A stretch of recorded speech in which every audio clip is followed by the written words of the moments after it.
রাজধানীর পশু কোরবানিতে ঢাকার বাইরে থেকে আসা কসাইরা এখন এক নির্ভরতার জায়গা। কেউ বিমানে, কেউ বাসে, আবার কেউ ট্রেনে চড়ে দেশের বিভিন্ন জেলা থেকে ঢাকায় এসেছেন। একদিনে এদের অনেকের আয় 1 থেকে 1.5 লাখ টাকা পর্যন্ত।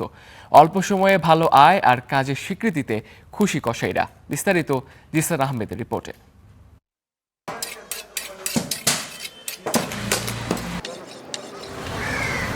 এ যেন নিপুণ হাতের কাজ। পশু জবাই থেকে শুরু করে চামড়া অক্ষত রেখে ছাড়ানো কিংবা সুন্দরভাবে মাংস ভাগ, সবকিছুতেই তাদের দক্ষতার ছাপ স্পষ্ট। এদেরই একজন কুড়িগ্রামের জাকারিয়া, বয়স মাত্র 18। প্রায় 350 কিলোমিটার দূর পাড়ি দিয়ে গত 5 বছর ধরে রাজধানীতে আসছেন কোরবানির পশু কাটাকাটির কাজে।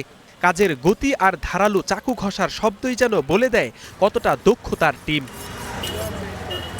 একদিন কাজ দেখার পর না ভাবছে কষাই, পরে নাম্বার নিছে, পরে ফোন দেয়। ঈদের 10 দিন আগে ফোন দেয়, তারপর আমরা গাড়িতে চড়ে আসি। করা যায় মেলা, কিন্তু আমরা হাইস্টে 8টা করি।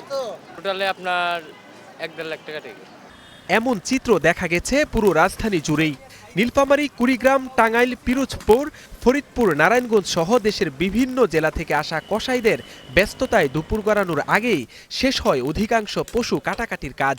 নরমালি আমাদের যেটা গরুর নিয়ম অনুযায়ী ওইটা দেয়, আবার সময় 5-6 হাজার টাকা দিয়ে দেয়। স্যার আমার ছাড়াবো খুবই ভালো। আবার আমরা 10 জনের একটা টিম।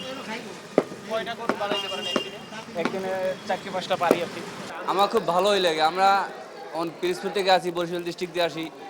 প্রতি বছর এরাও আশায় থাকে যে বাইরে আসবো। এরা কাজ এই 8 বছর ধরে আমাকে দিতে আছে, কাজও করতে আছি।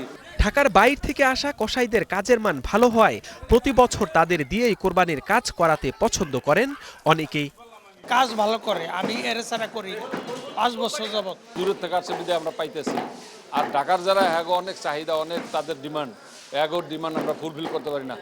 পরিবারের সঙ্গে ঈদ উদযাপন করতে না পারলেও অন্যের কোরবানির কাজ করে দিয়েই আনন্দ খুঁজে নেন কসাইরা। Zisan Ahmed, star news, Dhaka.